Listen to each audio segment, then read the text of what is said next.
Hey folks, welcome back to Tweepers Tech. I've just uploaded a video on the AYN Odin Pro, and something I should have mentioned, if you're like me, you've bought this device and haven't thought about a case, you do need one. It is a bit of a slippery bugger. There may be a way to put some grips on this, I'm not entirely sure, but I didn't think about getting a case. So I went to the local Curry's PC World, whatever they're called nowadays, and I found this Venom case, which is actually intended for the normal Switch.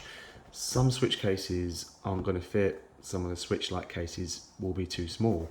Lucky enough I tried this out, and if you put this in here like so, it's not the perfect fit, but you have a little bit of a gap in there, but it does keep it safe.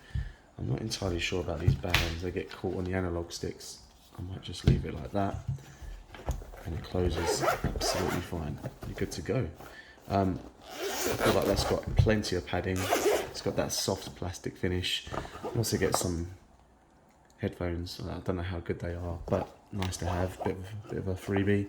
It did come with a screen protector and a cloth, and the screen protector was for the Switch, so I've given that to my son, and I haven't kept that in here because it's not the same size as this device, but it's good to know that it does work. So if you are looking for a third-party case, this costs £10 apparently on Amazon. I've put the link in the description so you can get it from there. I think I paid a bit more because I bought it from PC World, but I was a bit impatient.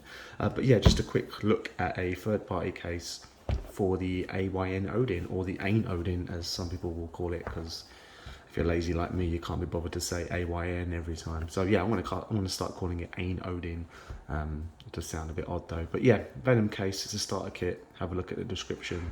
Cheers. Thanks for tuning in.